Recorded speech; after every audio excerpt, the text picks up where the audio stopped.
नमस्कार, स्वागत है आपका। बात कर लेते हैं आर्मेनिया और अजरबैजान में चल रही सारी की सारी इस वक्त पे जो घटना है वो अपने आप में पूरी दुनिया में हेडलाइंस बन रखी है।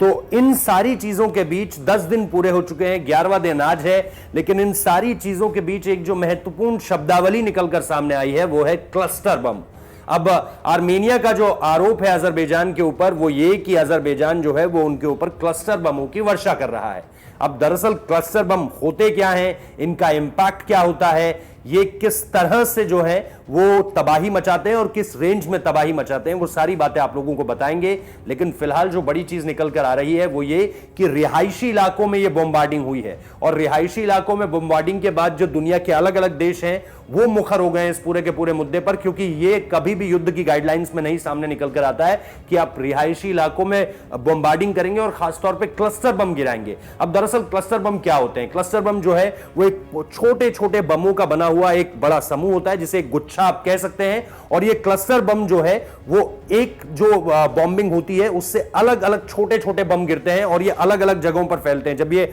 हवा से पहले तो ट्रैवल कर सकते हैं थोड़ी दूर तक, उसके बाद जहां पर ये गिरते हैं वहां पर 25 से 30 मीटर के दायरे पर ये भारी तबाही मचा सकते हैं। अब यही बम जो है, क्लस्टर बम जो है, वो आर्मेनिया कह रहा है कि अजरबैजान हमारे ऊपर जो है हमारे रिहायशी इलाकों पर अटैक कर रहा है, हमारे जो सिविलियंस है उनकी मौत हो रही है। इसको लेकर अब जो तमाम देश थे, जिन देशों ने या तो आर्मेनिया का साथ दे रखा है या अजरबैजान का साथ दे रखा है, जिसमें टर्की का नाम सामने निकल कर आता है, रूस का नाम सामने निकल कर आता है, और कहीं ना कहीं पाकिस्तान को भी इस पूरे के पूरे युद्ध में लोग, और पाकिस्तान से आपको यह बात याद रखनी चाहिए कि 2019 में अगस्त के दौरान जब सीमा में गोलीबारी हो रही थी तो पाकिस्तान ने भी भारत पे यह आरोप लगाया था कि भारत हमारे ऊपर क्लस्टर बमों की वर्षा कर रहा है और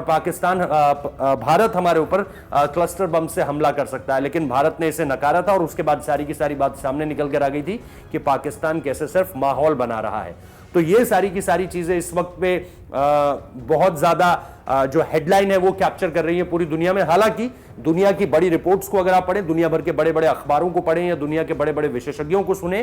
तो ये लग रहा है कि इन दोनों देशों के बीच जो शुरुआती वक्त में तनाव लग रहा था कि युद्ध की स्थिति में पहुंचेगा और फिर एक तरफ टर्की खड़ा होगा, एक तरफ रशिया खड़ा हो जाएगा, और जहां रशिया खड़ा होगा जाहिर सी बात है वहां अमेरिका स्टैंड नहीं लेगा, तो ये सारी की सारी चीजें जो है वो एक वर्ल्ड वॉर 3 की तरफ इशारा कर रही थी और इसको लेकर भी बहुत ज्यादा प्रोपेगेंडा चल रहा था। लेकिन फिलहाल अब ऐसा लगता है कि उस तरफ दुनिया नहीं जा रही है और ये एक अच्छी बात है। लेकिन क्लस्टर बमों की वर्षा अगर ये सही मायनों में हुई है तो फिर ये अपने आप में बहुत बड़ी खबर है और इसको लेकर के फिर तनाव जरूर बढ़ेगा। हालांकि जो लगातार हमारे पास जो खबरें आई हैं वो ये कि आर्मेनिया के इस दावे को अजरबैजान ने पूरी तरह से नकार दिया है। उन्होंने कहा कि हमने ऐसा कुछ नहीं किया है। फिलहाल इस वीडियो में इतना ही। अच्छा लगा हो तो लाइक कीजिए, शेयर कीजिए, कमेंट कीजिए और चैनल को सब्सक्राइब करना मत भूलिए।